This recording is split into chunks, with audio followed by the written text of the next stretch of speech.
రాజమండ్రికి తీసుకొచ్చాం. మరి నర్సీపల్లిలో కళాకారులు అంతా అయిపోయారండి. పూర్వం గంగిరెడ్లు ఉండి, అమ్మదాసులు ఉండేవారు, భజనలు ఉండి, ఇవాళ ఏమైపోయారు? ఇక్కడ దొరక్క, పల్లెటూరులో దొరక్క టౌన్ నుంచి తీసుకొచ్చాం.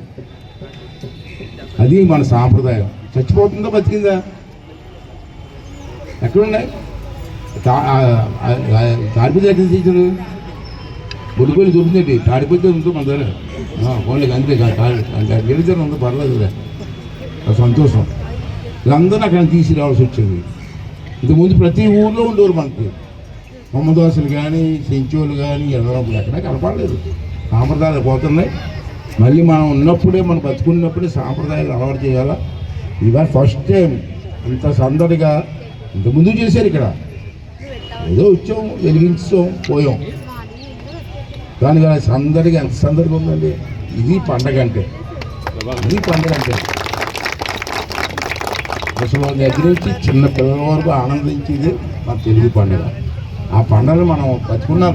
తర్వాత పిల్లలు ఏం చేస్తారో తెలియదు, కానీ మనం అంతా బతుకున్నంత కాలం చేయాలనే కోరిక. మళ్ళీ రేపు అయ్యప్ప స్వామి ఉత్సవాలు స్టార్ట్ చేస్తాను. రేపు 2 రోజులు ఉంటాయి, వేయిపోయి ఇంటూ ఉంటాయి.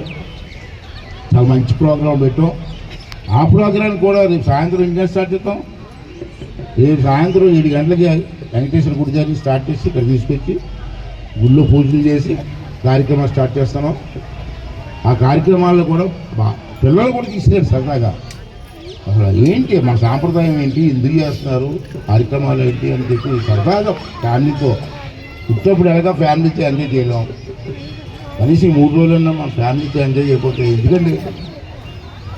భార్య పిల్లలతో సరదాగా ఉండకపోతే ఎందుకు? మనం ఊళ్ళో సరదా కోసం అన్నీ చేస్తూ ఉంటాం, కానీ ఇంట్లో సరదా పడినా ఉన్నాం చూడడం ఇంట్లో వాళ్ళని.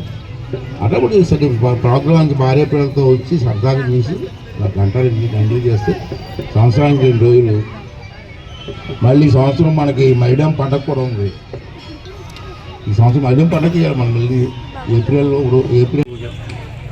ఈ మైడం పండగ చేయగలం, కానీ నెక్స్ట్ మైడం పండగ చేయలేనే ఉన్నాయో. నాకు ఇప్పుడు 70 వచ్చి 70 సంవత్సరాలు. ఈ మైడం పండగ మాత్రం నెక్స్ట్ మైడం పండగ చేయగలమో లేదో నాకు తెలియదు.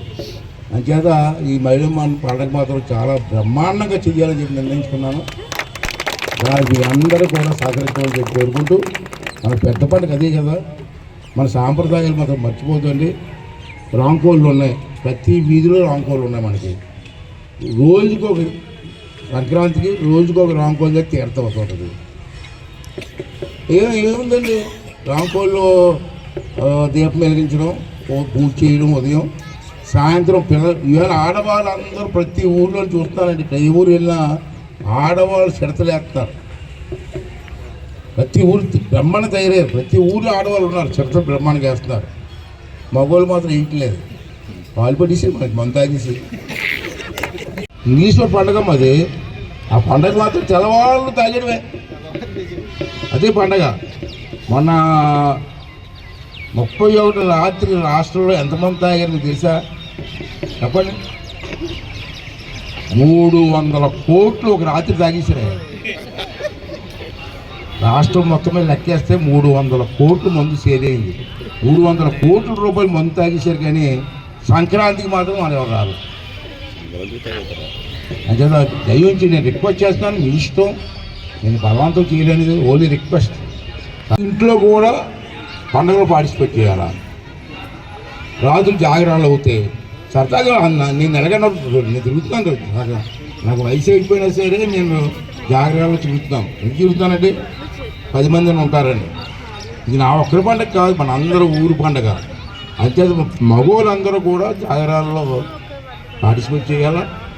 ఆడవాళ్ళందరూ ఏం చేయాలంటే మీ వీధిలోకి వచ్చినప్పుడు చిన్నగా బిందుతో అమ్మవారికి నీళ్ళు పోయాలి. 3 సంవత్సరాలకు ఒకసారి నీళ్ళు పోయలేమండి. అంటే ఇవన్నీ కూడా సాంప్రదాయాల కోసం మీరు అందరూ చేయాలంటే నేను ఒక్కడిని చేస్తే అవ్వదు. నేను ఒక్కడిని చేస్తే కళ రాదు.